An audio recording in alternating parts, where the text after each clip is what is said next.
Nessa aula, a gente vai dar continuidade, tá? A nossa aula aí de semiologia, sendo que na primeira parte a gente viu as principais vias aferentes, as principais vias eferentes, ou seja, as principais vias sensitivas, as principais vias motoras e as principais síndromes, porque a gente fala muito de diagnóstico sindrômico. Agora, a gente vai estar vendo a ficha de avaliação neurológica geral e vai estar fazendo uma correlação sobre todos os tópicos aí que a gente vê na ficha de avaliação neurológica geral e qual é a importância de cada um desses tópicos dentro da nossa avaliação. Então, quando a gente pega uma avaliação, a primeira coisa que a gente vê lá na avaliação, aparece para a gente lá, dados pessoais.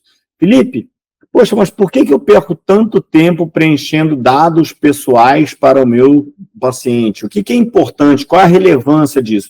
Se eu estou pensando, por exemplo, que a semiologia neurológica, a avaliação do meu paciente, tem como objetivo final chegar a um diagnóstico, chegar a um prognóstico para a elaboração de um programa de tratamento. É exatamente por isso, tá? Porque nesses dados pessoais a gente pode coletar algumas informações que podem ser muito úteis para a gente. Por exemplo, nos dados pessoais, a gente vai colocar lá o nome do nosso paciente, mas a gente também vai colocar a idade do nosso paciente. E por que isso é muito significativo? Porque tem doenças que são mais prevalentes em uma determinada idade, mais prevalentes em outra determinada idade. Então, por exemplo, as doenças degenerativas ou neurodegenerativas são mais prevalentes em indivíduos mais idosos. Então, eu não vou esperar, por exemplo, uma doença de Alzheimer em um indivíduo com 40 anos.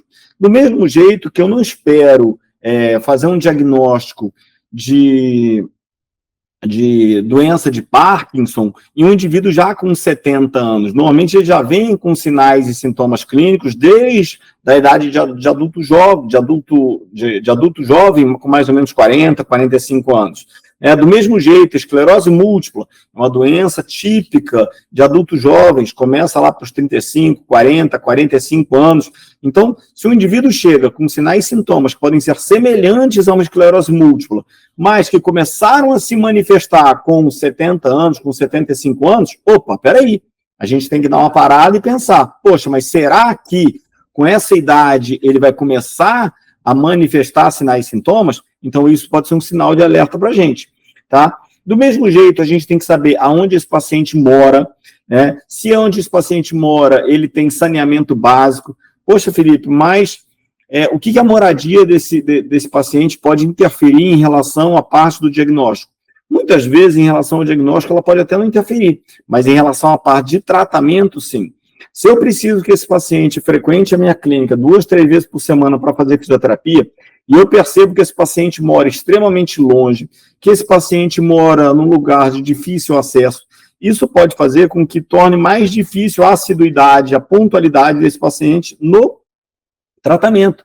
Isso vai prejudicar diretamente o meu programa de tratamento. Então, quando a gente está avaliando um paciente neurológico, eu sempre gosto de conversar com os pacientes e explicar. A reabilitação ela é conduzida pelo fisioterapeuta, né, e pelos outros profissionais da área da saúde. Mas quem faz a reabilitação é o paciente. Então, se o paciente não tiver comprometimento, consequentemente, esse prognóstico do paciente ele pode ser muito alterado e muito prejudicado. Então, isso tem que ser deixado muito claro para o paciente e tem que ser pactuado. Depois, a gente chega num outro tópico, tá, da nossa avaliação, que é o diagnóstico clínico. Felipe, o que eu coloco na avaliação onde aparece lá diagnóstico clínico? Aonde aparecer diagnóstico clínico, você vai colocar o diagnóstico que foi feito pelo neurologista desse paciente. Poxa, Felipe, mas eu não concordo com o diagnóstico. Aqui a gente não está pedindo para concordar ou para discordar. E outra coisa que é muito importante, não é porque o paciente ele chegou com o diagnóstico clínico que a gente não vai fazer a nossa avaliação. Então, o diagnóstico clínico é o diagnóstico que ele recebeu do médico dele, do neurologista dele. Mas a gente vai continuar avaliando esse paciente, fazer toda a avaliação. Por quê? Porque a gente pode discordar de alguma coisa, achar alguma divergência, poder entrar em contato com esse médico também para trocar informação com esse médico também.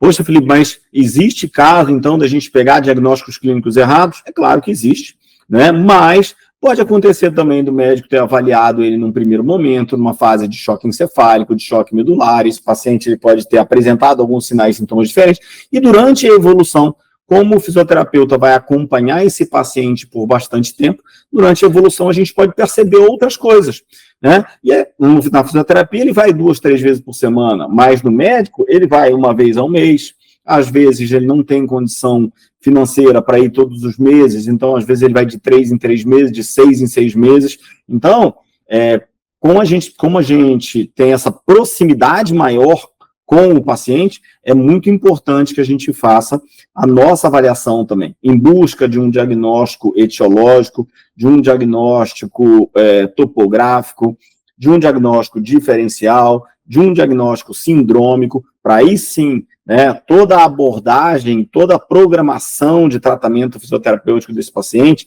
ela seja embasada dentro de um prognóstico mais fidedigno possível.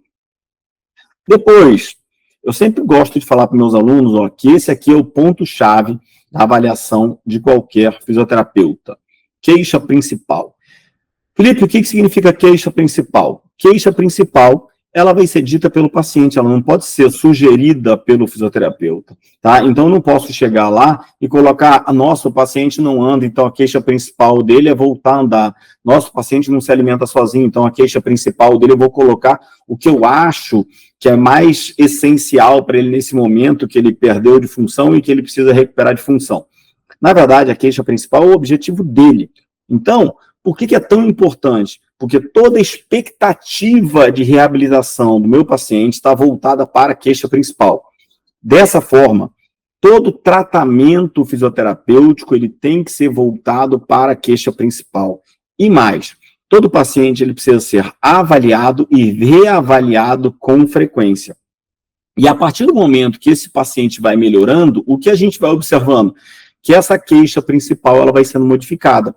Então, exemplo, se eu pego um paciente numa fase aguda, pós-acidente vascular encefálico isquêmico e que está com dificuldade para a marcha, ele pode chegar para mim, na minha clínica, durante a avaliação e falar que a queixa principal dele é que ele está com dificuldade para andar.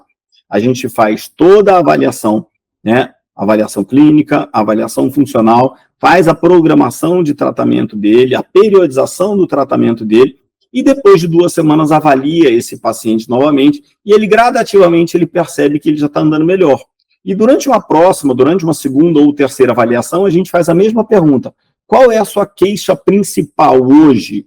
E ele fala, nossa, a minha queixa principal é que eu estou com dificuldade para subir e descer escada. Opa, para tudo. O que significa isso? Que a queixa principal dele, que era de andar, dificuldade para andar, ela mudou para uma dificuldade em subir e descer escada. O que significa isso? Se houve uma mudança da queixa principal, significa que houve uma evolução, né, no tratamento desse paciente, que houve uma evolução positiva, né, nesse paciente. Então, aí a gente passa a tratar e passa a treinar agora um novo objetivo, subir e descer escada. A partir do momento que ele estiver conseguindo subir e descer escada, a gente vai perceber que essa queixa principal vai mudar.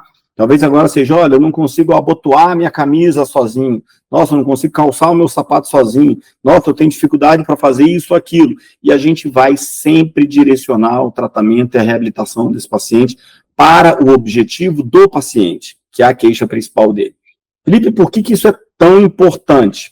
Porque quando a gente está trabalhando em cima do objetivo do paciente, a gente motiva esse paciente. E quando esse paciente ele percebe, então, que ele está melhorando e que essa queixa principal está sempre modificando, e a gente consegue mostrar isso para ele, esse paciente ele vai se encantar com o nosso tratamento. Cada vez mais ele vai ser colaborativo, ele vai ser cada vez mais participativo e a tendência é que esse paciente evolua bem.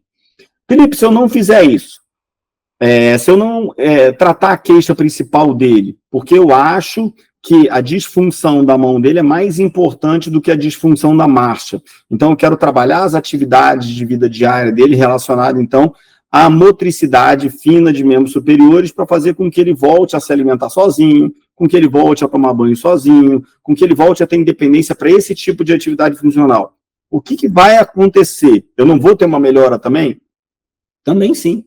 Tá? Mas o que vai acontecer é que provavelmente essa melhora e essa evolução do paciente não sejam percebidas por ele. Por quê? Porque aquilo não era primordial para ele naquele momento. Aquele não era o objetivo principal dele naquele momento. Então ele veio ali querendo o quê? Voltar a andar. Então se você não ajudou a voltar a andar, o que acontece? É como se a fisioterapia não tivesse sido bem feita, sido bem executada, ou você não tivesse obtido sucesso. Mesmo que você consiga ter outros ganhos com ele, aquilo não era o mais significativo para ele. Então é difícil enxergar. Então é claro que durante a evolução, durante o conhecimento desse paciente, você pode conversar e você pode, às vezes, falar, olha, isso aqui, você não quer melhorar também? Isso aqui, vamos trabalhar também? Mas primeiro, atacar as queixas principais do paciente, sempre. Depois, a gente vem para um outro tópico muito batido, tá? HDA. Felipe, o que significa HDA? História da doença atual. Então, vamos lembrar, história da doença atual. Por que é importante lembrar ou frisar bem isso? Tá? Porque eu não quero aqui falar sobre toda a história de vida desse indivíduo. Né? Então, ele chegou com um quadro clínico, manifestando sinais e sintomas após um determinado episódio. Então, exemplo, um paciente que sofreu de um acidente vascular encefálico isquêmico há 2 anos. Então, ele vai relatar que ele estava andando, de repente ele teve uma tontura, uma vertigem, desmaiou, foi levado para o hospital. A história tem que ser contada a partir dali. E tem que ser levado em consideração tudo que tem, ou tudo que pode ter uma relação direta com a patologia dele naquele momento. Ou seja, a história da doença atual. Então, eu não posso ficar me prendendo a, poxa, quando eu tinha 5 anos, eu fraturei isso aqui. Quando eu tinha tantos anos, aconteceu isso aqui. Ou seja, contar uma história. A gente precisa ser objetivo. Só que, a partir do episódio, eu tenho que detalhar o máximo possível. Exemplo, esse paciente, então, sofreu, né, ele passou mal, teve tontura, vertigem e desmaiou.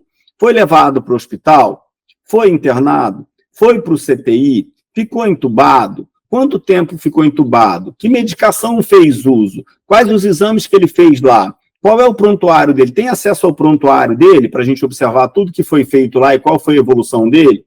Depois que ele saiu de lá, quanto tempo depois ele começou a fazer fisioterapia? Já fez algum tipo de intervenção? Ou seja, tudo que está relacionado à doença atual. Por quê? Porque isso vai ser importante na elaboração do nosso diagnóstico e, consequentemente, então, no prognóstico e no tratamento, na elaboração do programa de tratamento desse paciente. Depois, história patológica pregressa. Na história patológica pregressa, é claro que eu não preciso colocar todo tipo de doença, né? Mas eu vou colocar as patologias que podem ter relação com a doença atual ou com a nossa suspeita de doença atual. E também aquelas patologias que podem interferir diretamente no tratamento. Então, normalmente, o que tem que ter sempre na história patológica pregressa? Se tem cardiopatia, se já teve cardiopatia, né? E que tipo de cardiopatia teve e se é tratada ou não e como foi tratada, tá? Depois, se é diabético ou não, se faz tratamento para diabetes, que tipo de diabetes tem, tá? Isso tudo tem que ser detalhado também. Se é hipertenso, a gente sabe que a hipertensão é a principal causa dos acidentes vasculares encefálicos. Então, se o paciente é hipertenso, se toma medicamento para hipertensão, com que regularidade toma esse medicamento, quais são os medicamentos. Então, todos os medicamentos que esse paciente faz uso têm que entrar em história patológica pregressa. Por quê? Porque ele tem história de outras doenças, tá? E aí depois vão entrar, então, a gente vai chegar na nossa história familiar. Só que quando chega na nossa história familiar, a gente tem que perceber o seguinte: se eu estou pesquisando a família, é porque eu estou começando a pesquisar fatores genéticos. Então, eu quero saber se alguém na família já teve algo parecido. Se alguém na família já teve história, então é hipertenso. Então, o paciente fez um acidente vascular encefálico. O paciente é hipertenso. Ou ele fala, não, eu não sou hipertenso, eu já tive uma crisezinha, não sei o que lá. Mas na sua família tem alguém com hipertensão? Tem, meu pai é hipertenso, minha mãe é hipertensa, todo mundo é hipertenso. Peraí, então a gente tem que avaliar isso direito. Isso é muito utilizado também, ou vai ajudar muito, principalmente nas doenças neurológicas que têm fatores genéticos que vão interferir diretamente nesse diagnóstico. Então, se a gente pega, por exemplo, pacientes com miopatias, ele vai ajudar muito no diagnóstico. Olha, tem alguém na sua história que tem miopatia? Tem alguém na sua família, né, que tem distrofia muscular? Sim, né, eu tenho, o meu tio, irmão da minha mãe, tem. O meu avô teve. Então, peraí, a gente pode começar a associar, né? Então, meu avô teve distrofia muscular, meu pai teve distrofia muscular, então, peraí, meus irmãos têm distrofia muscular, então, peraí. Isso já vai indicando. Às vezes ele nem precisou, você nem começou a fazer a avaliação física desse paciente, mas pela história familiar, isso tudo já vai te conduzindo em um determinado sentido, tá? Então, principalmente para as doenças genéticas, tá? Depois, história social. Felipe, como assim história social e o que a gente vai colocar aqui dentro da história social na nossa avaliação? Na história social, a gente vai colocar, então muitas vezes a gente pega lá, história social, aí as pessoas colocam etilista e a tabagista. Na verdade, a gente tem que colocar tudo. É etilista, ok, tá? Então bebe o quê? Né? Bebe cerveja, bebe cachaça, bebe álcool puro, bebe álcool 70, bebe desodorante, o que ele bebe? Tá? Bebe querosene.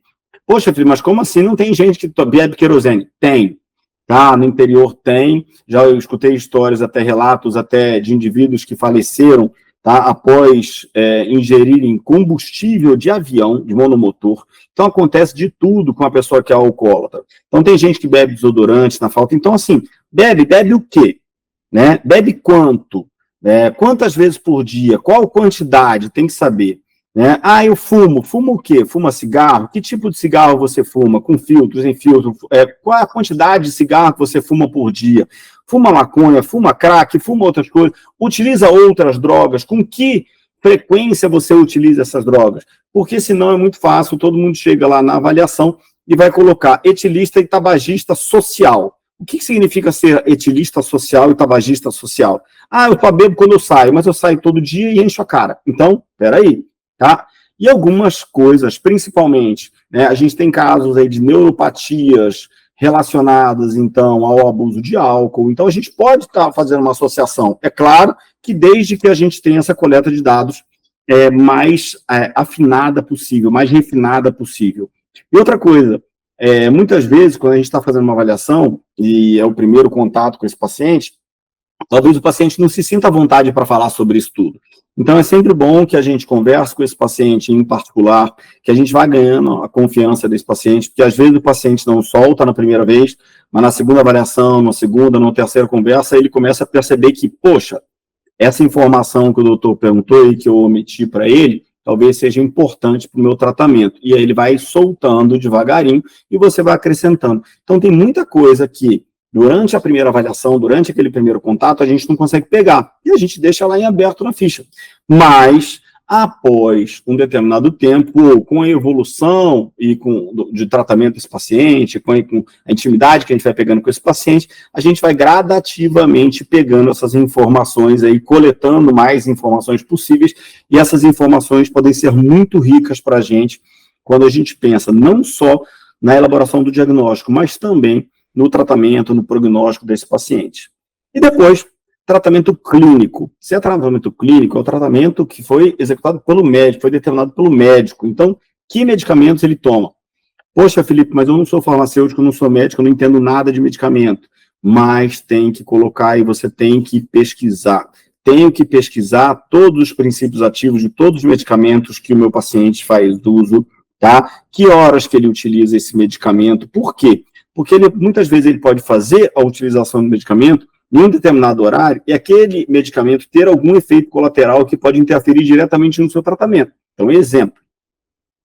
Eu tenho um paciente com doença de Parkinson que faz uso ou reposição de dopamina, tá? Então, ele faz a reposição de dopamina. Só que ele faz a reposição de dopamina e ele tem como efeito colateral ter uma prostração pós-uso do medicamento. Só que o que acontece? Ele faz o uso do medicamento depois da refeição, depois do almoço. E ele faz a fisioterapia às 2h da tarde. O que acontece? Todo dia que ele chega na fisioterapia, ele chega prostrado. E eu percebo que a evolução do tratamento dele não está sendo legal. Então, o que a gente tem que fazer? Ajustar o horário do medicamento com o horário da fisioterapia. Para quê? Para que ele venha na fisioterapia num horário onde ele tem um rendimento melhor. Então, às vezes, são coisas simples, pequenos ajustes. E outra, muitas vezes ele já está fazendo o uso de um medicamento, por exemplo, reposição de dopamina.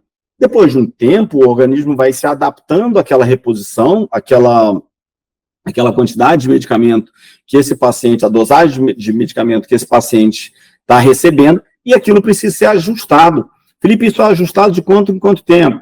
Tem autores que colocam 1 mês, 2 meses, 3 meses, mas o fato é que o paciente pode ficar 6 meses para ir no médico, 1 ano para ir no médico. Então, como às vezes a consulta com o médico pode ser mais cara, muitas vezes esse paciente deixa para fazer consulta de 6 meses, uma vez por ano. E aí o que acontece? Ele fica tomando a mesma dosagem durante muito tempo, e depois de um tempo aquela dosagem já não tem mais tanto efeito. E a gente percebe que a evolução na fisioterapia também, ela para de acontecer, e muitas vezes ela acaba acontecendo uma involução. Mas por quê? Não por causa da fisioterapia e da reabilitação, mas por causa, principalmente, do medicamento. Depois, continuando a avaliação, aí a gente passou aqui do papel, a gente começa a fazer avaliação, o exame físico. Então, quando a gente entra no exame físico, a gente avalia 3 coisas. Inspeção. Felipe, o que é inspeção? Olhar para o meu paciente. É extremamente importante que eu observe esse paciente e que eu seja o melhor observador possível. Então, eu vou observar tudo do paciente. Eu vou observar se ele tem algum tipo de assimetria, como que esse paciente anda, como que esse paciente senta, como que esse paciente se coloca em pé, se ele tem alguma postura típica de alguma patologia. Exemplo, tá? O paciente que evolui com doença de Parkinson, ele tem uma postura que a gente chama de postura do esquiador, que é típica do paciente com doença de Parkinson, tá?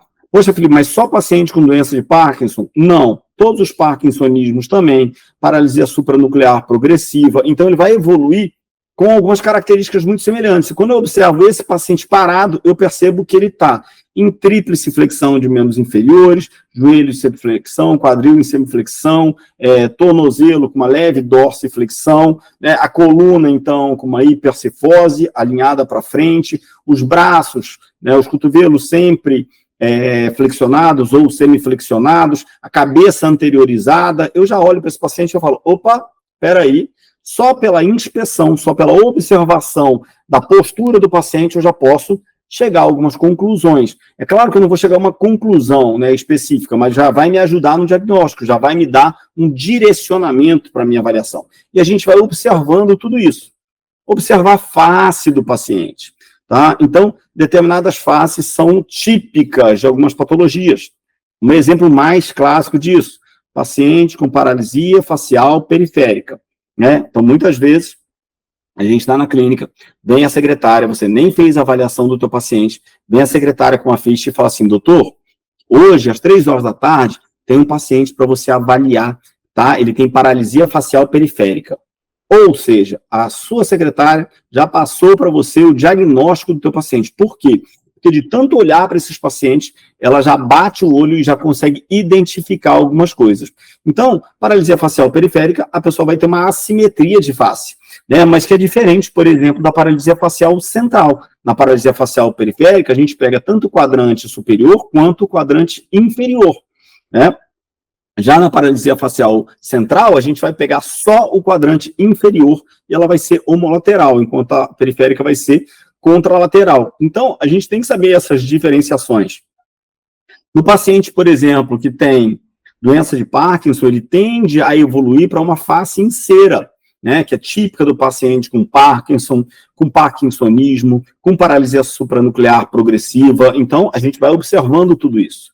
E depois, atitude. O que a gente observa na atitude do paciente? Felipe, como assim atitude? Atitude a gente vai observar, então, os movimentos espontâneos. Então, a gente observa, então, que nesse primeiro momento, né, do exame físico, a gente está batendo um papo com esse paciente, andando, observando, olhando o paciente, as atitudes de movimentos ativos desse paciente, os movimentos livres desse paciente, como é que ele executa, se ele tem algum tique, se ele tem algum movimento involuntário, se aparece algo diferente, a gente está só observando e ganhando confiança desse paciente. Enquanto a gente está batendo papo, ganhando confiança do paciente, você tem que observar tudo, inspeção, face e atitude do paciente. Depois, tá, a gente vai fazer uma avaliação dinâmica. E na avaliação dinâmica, então, a gente vai fazer a avaliação da marcha do paciente. Só que em neurologia, a gente tem 2 coisas que a gente pode encontrar, ou 2 classificações. O que a gente chama de marcha típica e o que a gente chama de marcha atípica. Então, eu sempre falo para os meus alunos o seguinte, típico, o que significa? Característico. Tá? Então, típico significa característico de alguma patologia. Marcha típica, uma marcha característica de alguma patologia. Então, eu sei que se eu tenho aquele tipo de marcha, eu espero ter aquela patologia ou algo muito parecido com aquilo. Tá? Então, por exemplo, quando a gente fala, tem uma comida típica do Brasil, arroz e feijão. Tem uma comida típica do Nordeste, tal. Tem uma comida típica de tal lugar, tapioca. Tem comida típica de tal, não sei o quê. Ou seja, o que significa típico? Comum a aquilo, tá? Ou, no nosso caso aqui, comum a uma determinada lesão. E o que significa uma marcha atípica?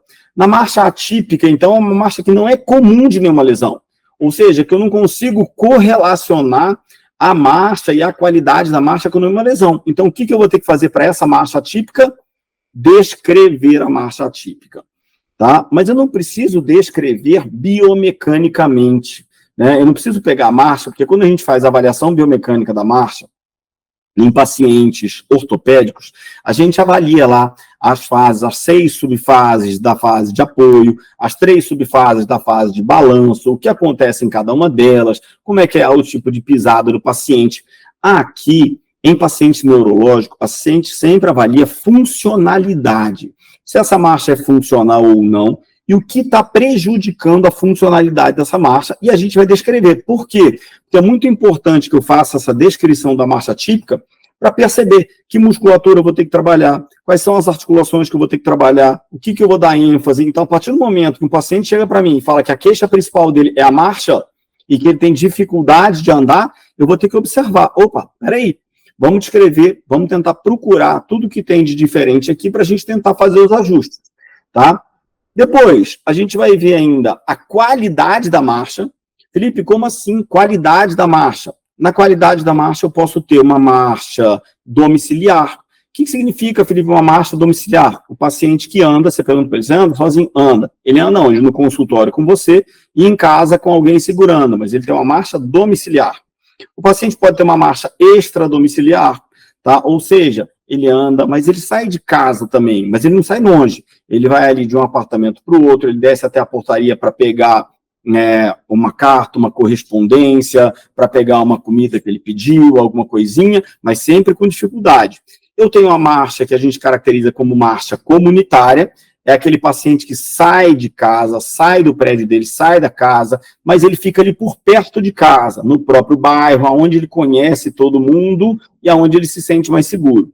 E eu tenho ainda a marcha extracomunitária. Então, eu posso ter um paciente que teve um acidente vascular encefálico, isquêmico hemorrágico, tem uma marcha típica, por exemplo, ceifante, e a qualidade de marcha dele é classificada como uma marcha extracomunitária. Ou seja, ele sai de Jacarepaguá para fazer um tratamento lá no Rio Comprido. Isso para quem é do Rio de Janeiro vai entender o que eu estou falando. Ele sai lá de uma ponta da cidade para ir lá para outra ponta da cidade, tá? Mas em qualquer lugar, ele vai pegar ônibus, ele pega um metrô, ele dá o jeito dele de pegar transporte público para chegar lá. Ou consegue dirigir sozinho, ou tem algum outro tipo de acesso, mas ele sai, tá, do bairro dele. Então, ele vai ter uma qualidade de marcha melhor. E depois, independente da qualidade de marcha, independente da descrição da marcha, e se a marcha é típica ou atípica, a gente vai colocar ainda se ele tem uso de órtese, então, no caso, parte interna, da parte externa, né? Então, se ele utiliza muleta, se ele utiliza andador, o que ele utiliza para facilitar essa marcha dele ou para dar mais segurança na marcha dele, se ele utiliza bengala de uma ponta, de 4 pontas, se ele utiliza andador com rodinha, sem rodinha, como é que ele faz para se deslocar, e se ele utiliza alguma prótese ou não, tá? A gente vai estar tudo colocando nesse paciente. Aí chega um ponto, então, onde a gente vai falar das marchas típicas. Por que é tão importante falar de marchas típicas? Porque as marchas típicas, como o próprio nome diz, elas já são características. Então, elas vão ajudar muito quando a gente pensa, então, na elaboração do diagnóstico do nosso paciente. Então, toda vez que eu penso em marchas típicas, é típica de uma determinada patologia. Então, dentro das marchas típicas, eu tenho as marchas espásticas. Para tudo. Lá na aula 1, o que a gente falou? Que espasticidade é um sintoma, né, específico, um sinal específico, ou seja, patognomônico, flogístico de síndrome piramidal, ou seja, lesão de tracto córtico bulbo espinhal lateral ou anterior ou córtico nuclear. Então, toda vez que eu penso em espasticidade, eu penso, teve lesão piramidal. Beleza. Teve lesão piramidal. Agora ele pode apresentar as seguintes marchas típicas. Ceifante ou helicópide, tá? Então, ceifante ou helicópide é o padrão típico do paciente é o padrão típico do paciente hemiparético, tá? Então, ele vai ter um padrão flexor de membro superior, um padrão extensor de membro inferior, e como ele tem esse padrão extensor de membro inferior com uma plantiflexão, o que ele precisa fazer? Jogar a perna lateralmente, como se fosse uma ceifadeira ou como se fosse uma hélice de helicóptero, sempre rodando e projetando a perna para frente. Essa marcha ceifante helicóptero, então, ela é típica de paciente com acidente vascular encefálico, comprometendo, então, a via piramidal, tracto córtico bulbo espinhal, tá? Lateral e anterior, tá? E aí ele vai ter um comprometimento maior de um lado ou do outro lado. Esse tipo de lesão, a gente já comentou também na aula 1, ela é muito mais comum, então, de acontecer de forma isquêmica, e a principal artéria, ou a artéria mais prevalente que acontece isso, é a artéria cerebral média na passagem, então, pela cápsula interna e coroa radiada. São os principais pontos. Mas pode acontecer em qualquer lugar? Pode, tá? Mas normalmente é ali. Então, a gente já começa a direcionar. Opa, peraí, tem uma marcha assim? Tá. E os outros testes? Isso aqui, a gente começa a correlacionar e fazer as correlações de tudo, e vamos juntando informação para, no final, a gente fechar o nosso diagnóstico. A gente tem a marcha paretoespástica. Quando esse paciente apresenta uma espasticidade extensora bilateral, tá? Então, ele vai andar com as duas pernas batendo em espasticidade, um pouquinho diferente, tá? Então, ele teria uma lesão piramidal, só que essa lesão piramidal é bilateral. Qual é a grande diferença? A ceifante, normalmente, o comprometimento é encefálico, né? A paretoespástica, como ela é bilateral, eu já penso em um comprometimento de via piramidal na medula, no cono anterior da medula. E eu tenho ainda a marcha em tesoura. A marcha em tesoura é característica de pacientes com paralisia cerebral, tá? Então, esses pacientes que evoluem com paralisia cerebral, tem paralisia cerebral, que é uma alteração, então, congênita, então ele nasceu, teve alguma falha, algum distúrbiozinho pré-parto, e ele nasce, então, com essa paralisia cerebral, ele pode adquirir essa disfunção, ele pode adquirir o que a gente chama de diplegia espástica. E na marcha em tesoura, desse paciente diplégico espástico, então, ele apresenta uma espasticidade dos adutores de coxa, tá? E aí, consequentemente, ele anda com os joelhos cruzando um na frente do outro, tá? Uma marcha bem característica de paralisia cerebral. Então, olha como é importante. Eu vou olhando a marcha, eu vou olhando característica das marchas, e eu já vou associando característica da marcha com possível diagnóstico. Depois disso, eu tenho outros tipos de marcha, que a gente chama de marchas atáxicas, tá? Então, nessas marchas atáxicas, então, o paciente ele tem alguma alteração de sensibilidade ou alguma alteração de equilíbrio, tá? Dentro dessas marchas, a gente vai ter a ataxia sensitiva, que a gente vai chamar de marcha talonante. Felipe, o que é uma ataxia sensitiva? Uma perda de equilíbrio, uma perda de coordenação por uma alteração sensitiva. Vamos levar em consideração, então, que esse paciente ele tem uma lesão sensitiva, tá? E as vias sensitivas principais são as vias espinotalâmicas, lateral e anterior. Se ele tem, então, uma ataxia sensitiva e um prejuízo das vias espinotalâmicas, lateral e anterior, como poderia acontecer, por exemplo, no caso de uma seringomielia ou no caso de alguma lesão medular, o que pode acontecer? Ele perde sensibilidade no membro inferior. Como ele perde sensibilidade do membro inferior, a percepção de membro inferior dele diminui. Então, como é que ele vai tendenciar a andar?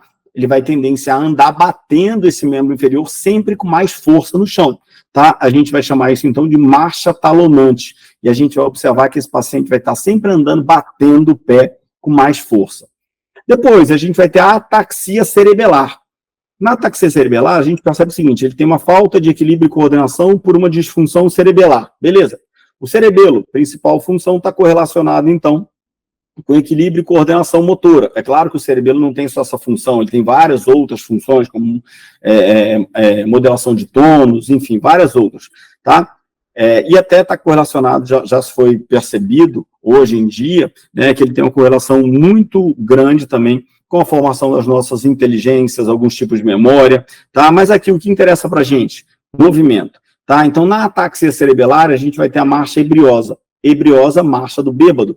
Então, esse paciente vai andar como se ele estivesse bêbado, caindo para um lado, caindo para o outro lado, ou seja, desequilibrando para qualquer um dos lados. Diferente da ataxia vestibular. Por quê? Porque na ataxia vestibular, eu vou ter uma marcha com um desequilíbrio por uma alteração vestibular. E aí, para tudo. Eu preciso pensar em quem é o meu tripé da estática. Ou seja, qual é o meu tripé da estática? Então, no meu tripé da estática, eu vou ter 3 pontos, que a gente chama de visão, vestíbulo e propriocepção, tá? A visão, então, é o maior dos sentidos, então vai me dar uma grande orientação espaço-temporal. Vestíbulo também me dá uma orientação espaço-temporal. E depois, a minha propriocepção, que é conduzida, então, pela minha via funicular dorsal ou cordonal posterior, também tem uma importante função. Por quê? Porque faz com que eu perceba o meu corpo no espaço, a arterestesia, e faz com que eu perceba movimentos do meu corpo no espaço. Isso vai me dar uma percepção espaço-temporal e percepção do corpo também. Então, como é que a gente testa, né, se é uma ataxia vestibular? Para a gente observar se é uma ataxia vestibular, a gente tem que tirar um dos pés desse tripé. Então, qual o pé que eu consigo tirar? A visão. Eu peço para o meu paciente fechar o olho e andar. Toda vez que ele fecha o olho e anda, se ele estiver andando para frente e caindo para um lado, andando para trás e caindo para o outro, é claro que não caindo, né? Ele vai andando para frente, tendenciando para a direita. Anda para trás, tendenciando para a esquerda. Se eu pedir para ele ficar 3 passos para frente, 3 passos para trás, ele vai formando uma estrela no chão. Para tudo, ataxia vestibular, marcha em estrela. Felipe, mas e se a ataxia dele, então, for por causa de uma alteração proprioceptiva? Na alteração proprioceptiva, ele vai tender a cair para qualquer um dos lados. Isso a gente observa muito bem no nosso teste de Romberg, tá? Depois, marcha das lesões periféricas, tá? Então, o que é uma lesão periférica? Sair do meu encéfalo, sair da medula espinhal, e agora eu vou estar falando, então, das marchas, quando a gente tem, das marchas que são típicas, né? Quando a gente tem lesões de nervos específicos. Primeiro, a marcha escarvante. O que significa a marcha escarvante? A marcha escarvante, então, é aquela marcha em que o paciente tem uma lesão do nervo fibular e ele tem o comprometimento do músculo tibial anterior. Qual é a grande função do meu músculo tibial anterior? Dorsiflexão. Então, se esse paciente ele tem um distúrbio, uma dificuldade para fazer dorsiflexão, o que ele vai fazer? Normalmente, quando ele for pisar, a tendência é que ele pise em ponta. Então, o que esse paciente vai fazer? Toda vez que ele for andar, ele vai jogar o pé para cima para depois bater. Jogar o pé para cima para depois bater. Jogar o pé para cima para depois bater. A gente chama isso de marcha escarvante. Aqui, um outro tipo de marcha. A marcha com apoio no joelho. Essa marcha com apoio no joelho é uma marcha típica de pacientes com síndrome pós-poliomielite. A gente sabe que a poliomielite é uma doença que já foi erradicada há bastante tempo, mas sabemos de casos, então, aí que tem voltado, por isso é tão importante as campanhas de vacinação e a adesão das campanhas de vacinação, mas é importante a gente lembrar o seguinte, que a marcha com apoio no joelho, ela é derivada de uma instabilidade ou de uma fraqueza, de uma disfunção do nosso quadríceps. Qual é a grande função do quadríceps? Frear a flexão de joelho durante o apoio unipodal da marcha. Então, toda vez que eu vou dar um passo, a gente vai fazer a transferência de peso de um lado para o outro. Quem que vai sustentar o peso do corpo? O quadríceps. O joelho vai atuar como se fosse uma mola, vai dobrar um pouquinho e esticar, mas esse quadríceps ele tem que dar sustentação. Se o paciente ele não tem força no joelho, o que ele vai tender a fazer? Colocar a mão no joelho apoiado para poder projetar a outra perna para frente. Então, toda vez que ele vai fazer esse movimento e que a gente percebe que ele coloca a mão no joelho para poder projetar a outra perna, você fala, opa, não tem inervação do quadríceps, tá? E aí a gente vai observar qual é a causa dessa desnervação do quadríceps, né? Que tipo de doença pode ter acometido isso? Que tipo de lesão pode ter acontecido, pode ter acometido isso? E aí a gente vai correlacionar, então, né, com a clínica desse paciente. E a impossibilidade de ficar em ponta quando ele tem perda da funcionalidade do nosso tríceps sural, gastrocnêmio e solear, normalmente também associado a alguma lesão neuronal periférica, de nervo periférico. Depois, a gente tem o que a gente chama de marchas das lesões extrapiramidais. Tá? O que é importante a gente lembrar aqui? Nas lesões extrapiramidais, nas síndromes extrapiramidais, os principais sinais e sintomas de qualquer síndrome extrapiramidal estão associados a movimentos involuntários. Por quê? Porque a via piramidal, ela é a via primária, via motora primária, tá? Então é o gatilho do movimento. As vias extrapiramidais são moduladoras do movimento. Então, quando eu tenho uma disfunção extrapiramidal, eu perco modulação desse movimento. Então, pode aparecer para mim os movimentos involuntários. Então, por exemplo, na marcha parkinsoniana, a gente vai ter algum tipo de comprometimento bastante específico. Primeiro, ele vai ter uma postura, que é chamada de postura do esquiador, que a gente já até comentou aqui nessa mesma aula, mais no início um pouquinho. Ele vai ter uma tendência de fazer uma marcha que a gente chama de marcha em pequenos passos, ou marcha em petit pas, porque ele tem uma alteração do centro de gravidade, um medo de queda muito grande, então ele vai reduzindo o espaço, e além de tudo, a gente já viu, lá quando a gente falou na aula 1 sobre síndrome extrapiramidal, a gente já viu então que esse paciente com Parkinson, ele vai ter uma bradicinesia, e ele vai ter um tônus que a gente vai chamar de tônus, então, rígido, tá? Que antigamente era chamado de hipertonia plástica. Com isso, então, com essa rigidez, vai dificultando essa harmonia de marcha dele, e ele vai andando com pequenos passos. Então, a marcha parkinsoniana é a marcha em petit pas, tá? Pode ter congelamento ou não, ou seja, o paciente anda um pouco para, e pode ter festinação ou não. Festinação é quando ele tenta sair do lugar, fica tentando, e quando sai ele dá uma disparada e para de novo, tá? Isso pode acontecer ou não. Lembrando que parkinsoniano vai se aplicar a doença de Parkinson a todos os tipos de parkinsonismo, ou seja, qualquer tipo de lesão que acometa a via extrapiramidal no núcleo rubro, tá? Do mesencéfalo,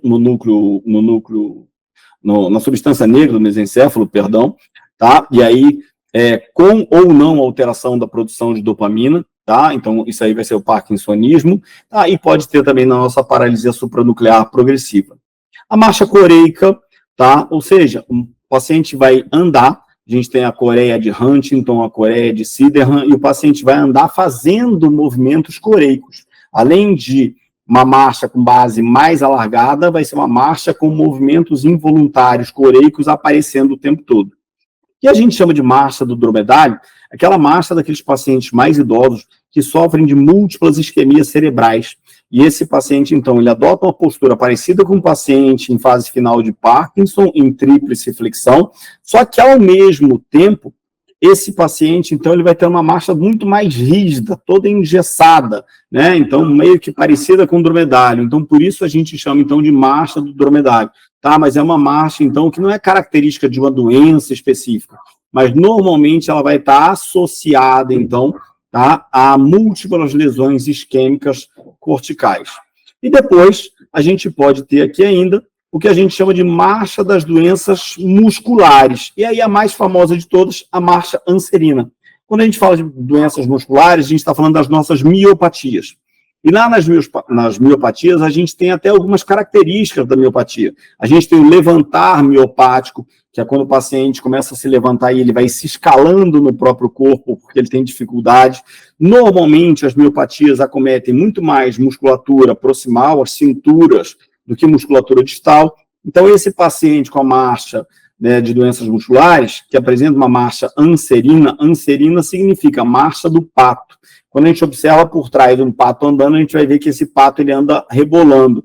Isso se dá por uma fraqueza de glúteo médio. O glúteo médio, até a gente pode observar, então, no teste de Trendelenburg, tá? Ele tem a principal função de estabilização da pelve em apoio unipodal. o que acontece? Se eu tenho uma instabilidade de glúteo médio, uma disfunção de glúteo médio, uma fraqueza de glúteo médio, o que vai acontecer? Ele vai ter uma perda da capacidade de sustentação dessa pelve contralateral em apoio unipodal. Então, toda vez que ele fizer apoio unipodal, então ele vai estar rebolando para um lado ou para o outro, oscilando para um lado para o outro. Vi esse paciente andando, rebolando, disse, opa, peraí, vamos parar, vamos dar uma olhada, porque isso aqui pode ser algum tipo de doença muscular. Mas é claro que não tem só isso. Felipe, eu já ouvi falar que gestantes, no final da gestação, podem apresentar marcha anserina. Pode. Só que, na verdade, toda vez que a gente fala de marcha anserina, a gente pensa sempre em paciente neurológico. Mas a mulher, no final da gestação, pode apresentar também marcha anserina. Né? Só que, na verdade, o que acontece? A marcha anserina dela é temporária. E é derivada de quê? No final da gestação, a pelve da mulher ela vai se abrindo, né, para formar o que a gente chama então de bacia. Por isso que a gente conhece os ossos ilíacos, os ossos da pelve, como ossos da bacia, mas na verdade são os ossos ilíacos. Eles vão se abrindo. A partir do momento que eles vão se abrindo, então, eles vão gerando um encurtamento do glúteo médio. E quando eles geram encurtamento do glúteo médio, a gente sabe que um músculo encurtado é um músculo mais fraco. Então, consequentemente, essa mulher também vai andar rebolando um pouquinho mais, tá? Depois, a gente parte, então, para a nossa avaliação de equilíbrio. Felipe, como é que a gente faz a avaliação do equilíbrio dentro da nossa avaliação funcional desse paciente? Então, a gente avalia tanto o equilíbrio estático quanto o equilíbrio dinâmico. Equilíbrio estático, teste de Romberg, tá? Ponto. Equilíbrio estático, equilíbrio parado, teste de Romberg. Como que a gente faz o teste de Romberg? Paciente parado, não é isso? Com as mãos coladas ao corpo, os dois pés juntos e o teste, cabeça alinhada, olhando para frente, e o teste inicia quando ele fecha o olho.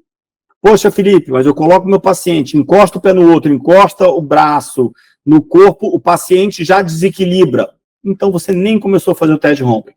Se o paciente tem desequilíbrio só de ficar na postura, provavelmente lesão cerebelar, tá? Agora, se o paciente chega na postura e consegue fechar o olho, e quando ele fecha o olho, ele tem uma perda de equilíbrio mais significativa, todo mundo vai oscilar. Qualquer um de vocês, se colocar nessa posição, ficar em pé, encostar um pé no outro, encostar os dois braços no corpo e fechar o olho, você vai perceber que o seu corpo, o nosso corpo, ele pende um pouquinho para frente, um pouquinho para trás, para um lado, para o outro, mas a gente está sempre buscando equilíbrio. Por quê?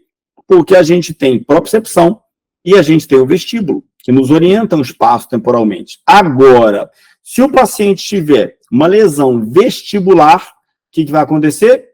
Fechou o olho, cai para um lado. Fechou o olho, cai para o lado. Fechou o olho, cai para o lado. Característica, sempre para o mesmo lado. Desequilíbrio, sempre para o mesmo lado. Disfunção cerebelar. Cerebelar não, perdão. Disfunção vestibular, ataxia vestibular. Beleza. Felipe fechou o olho, mas cada hora ele cai para um lado diferente. Uma hora ele tende a cair para frente, uma hora tende a cair para trás, para um lado, para o outro. Ou seja, ele não tem muito rumo, não. Cada hora vai para um lado diferente. Se cada hora vai para um lado diferente, a ataxia, então, ele vai ter uma ataxia cordonal posterior, ou seja, uma ataxia proprioceptiva, tá? Uma ataxia sensitiva, proprioceptiva. Essa ataxia proprioceptiva, então, que vai fazer isso com ele. E depois, poxa, Felipe, ele conseguiu fazer Romberg, tá? Então, o equilíbrio estático dele está razoável. Então, a gente vai para o equilíbrio dinâmico. Então, eu vou observar esse paciente, peço para ele andar, né, uns 10 metros para frente, depois para ele voltar, depois eu peço para ele ir andando de costas, voltar, andar de lado, voltar, depois andar, diminuindo a passada, colocando um pé mais próximo do outro, fechando mais a base, colocando as bases mais próximas, eu vou testar esse equilíbrio durante a marcha. Eu já avalio, reavalio, observo a marcha junto com o equilíbrio que ele está tendo na marcha e nos movimentos ativos. Depois, a gente vai avaliar o que a gente chama de avaliação de atitude de movimento, ou seja, na atitude de movimento a gente tem movimentos espontâneos, movimentos padronizados e movimentos funcionais. Felipe, o que é um movimento espontâneo? Movimento espontâneo a gente já está avaliando na própria inspeção desse paciente, ou seja, todos aqueles movimentos que ele faz no dia a dia. E até observando se existe o aparecimento de movimentos involuntários ou não, como ele faz, se existe fragmentação do movimento. Felipe, como assim fragmentação do movimento? Esse paciente quer levar a mão à cabeça, mas o que ele faz? Primeiro ele levanta a mão, depois ele levanta o ombro, depois ele faz a abdução, depois ele coloca a mão na cabeça. Opa, fragmentou, quebrou os movimentos, mesmo ele sendo espontâneo. Depois, movimentos padronizados. Eu vou pedir, solicitar alguns movimentos para ele. Leva a mão à boca, leva a mão à cabeça. Consegue fazer isso? Consegue fazer aquilo? Mostra como é que você faz isso. Mostra como é que você faz para realizar tal atividade de vida diária. Mostra como é que você faz aquilo. E a gente vai solicitar e tentar observar esses movimentos padronizados relacionados, então, com as atividades de vida diária mais básicas possíveis. E depois, atividades ou movimentos funcionais. Então, a gente vai avaliar todos os movimentos relacionados à funcionalidade do paciente nas atividades de vida diária, em todas as atividades de vida diária. Ou seja, todos os movimentos que ele consegue fazer, o que ele não consegue fazer e o que ele faz com dificuldade. Tá? Então, é muito bom a gente colocar isso aí. Por quê? Porque, como a gente trabalha, então, a fisioterapia vai trabalhar com a reabilitação funcional, a gente vai, muitas vezes, precisar devolver esses movimentos aos pacientes. Depois, avaliação de força muscular, para tudo. Na avaliação de força muscular, a gente tem várias escalas de avaliação de força. Então, é sempre importante a gente pegar uma escala validada de avaliação de força muscular. Só que, o que é importante aqui? Diferente da avaliação ortopédica, na avaliação neurológica, eu estou avaliando força muscular para saber se existe assimetria ou não e para tentar chegar a um diagnóstico. Então, eu não preciso necessariamente colocar se ele tem grau 1, grau 2, grau 3, grau 4. Aí tem escalas que trabalham com 4 mais, 4 menos, 2 cruzinhas, 3 cruzinhas. Isso não é tão importante para a gente. Na avaliação de força muscular, a gente está avaliando nesse paciente neurológico a simetria. Se ele tem uma perda de força muscular, né? Esse movimento dele, se a força muscular dele é grau 1, 2, 3, 4, ou dependendo da escala, 1, 2, 3, 4, 5, aí você vai sempre correlacionar com que escala, qual é a sua escala de referência, beleza? Mas a gente vai ter que observar a simetria. Se ele tem uma perda de força proximal ou distal, se ele tem uma perda de força mais de um lado do que o outro, se ele tem uma perda de força maior no membro superior do que no membro inferior, aí você para pensar, poxa, espera aí. Se ele tem maior perda de força inferior do que a superior, ele pode ser um diplégico, então lesão encefálica. Se ele tem uma perda de força mais proximal do que distal, esse paciente, então, ele pode ser um paciente com alguma miopatia, que é comum nas miopatias, a perda de força e o comprometimento muito maior da musculatura mais proximal do que na distal. Nas lesões nervosas periféricas, a tendência é que haja uma perda de força localizada, ela é assimétrica e normalmente de extremidade. Então, a gente vai correlacionando. Eu estou tentando chegar ao diagnóstico desse paciente, diagnóstico diferencial, diagnóstico topográfico, diagnóstico sindrômico e diagnóstico etiológico, a causa do problema.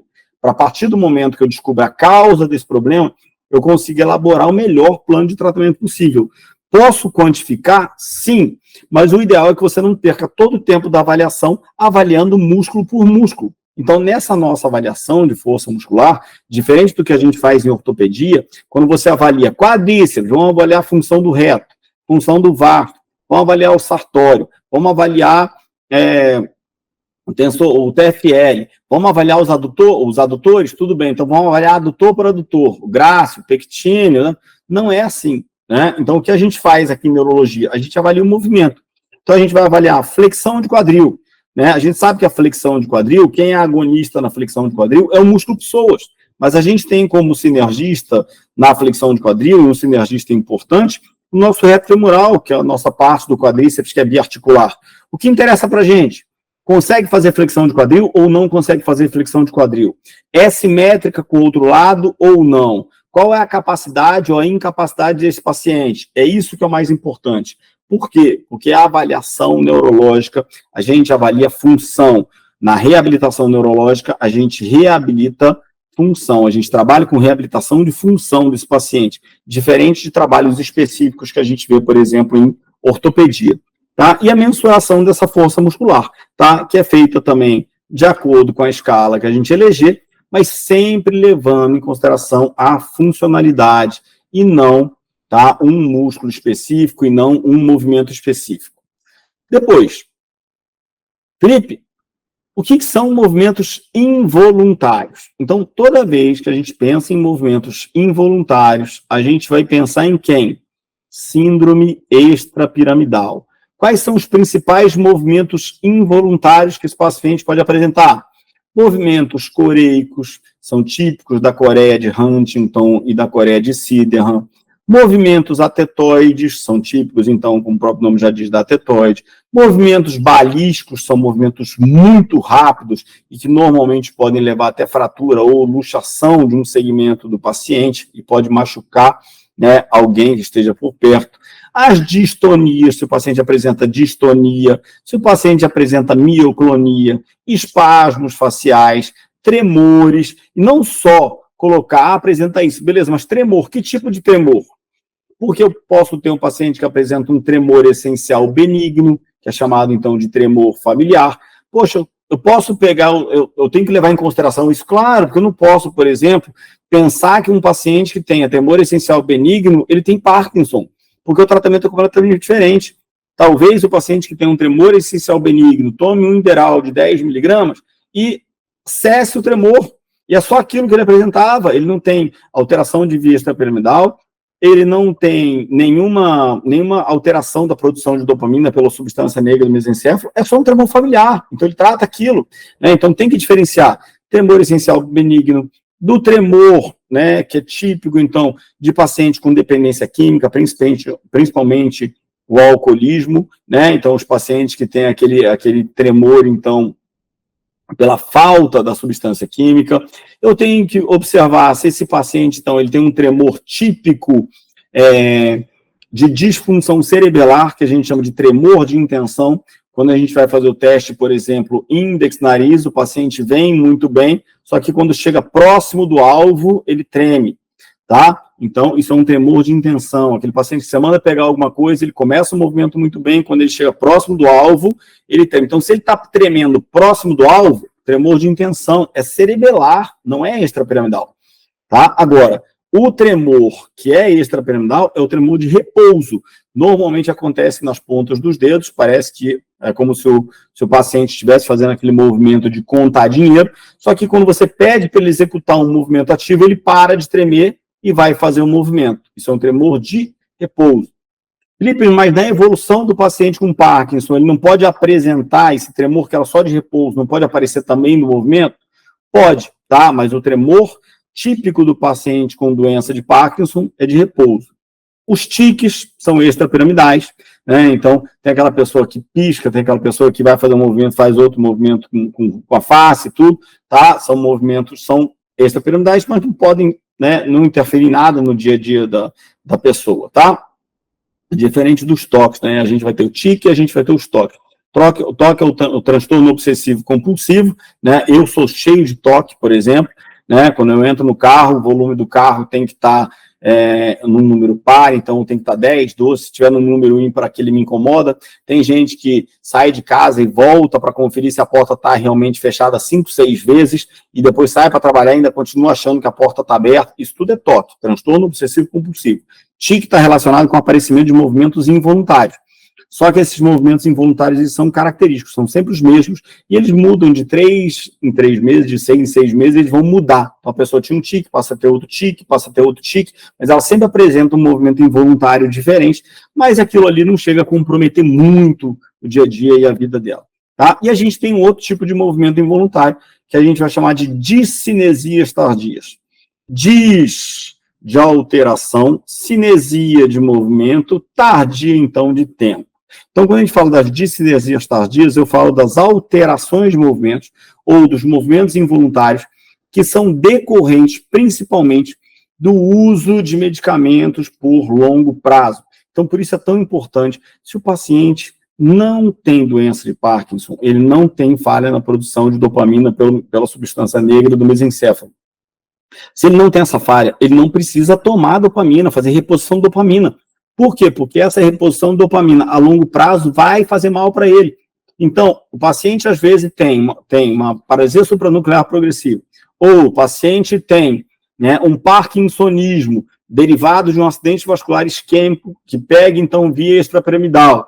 e aí ele não tem nenhuma alteração de produção de dopamina, mas ele toma essa dopamina, depois de um tempo, ele pode adquirir movimentos involuntários decorrentes do uso excessivo de medicamentos. Isso é muito comum também em pacientes psiquiátricos, tá? Adquirirem discinesias tardias, ou seja, alterações de movimentos involuntários, mas que não estão relacionados com a doença de base, estão relacionados com o tratamento e estão relacionados, então, com o tratamento a longo prazo, tá? Essa é a nossa segunda aula, tá? A gente vai terminar a ficha de avaliação completa na terceira aula, onde a gente ainda vai falar sobre manobras deficitárias, que a gente vai testar, então, fazer testes específicos, como Mingazine, Barré, manobra dos braços estendidos. A gente vai falar um pouco ainda de avaliação de tônus muscular, quais são as melhores formas de avaliação de tônus muscular, tá? O que a gente considera espasticidade, correlacionar a espasticidade com as síndromes, com as principais doenças, sinal de canivete, né, a rigidez, quais pacientes são rígidos, em que tipo de doenças ela vai aparecer, a hipotonia, quais tipos de doenças e síndromes vão apresentar hipotonia, distonia, e aí, então, na aula 3, a gente consegue fechar todo o nosso conteúdo, então, de semiologia neurológica, falando primeiro de síndromes e vias.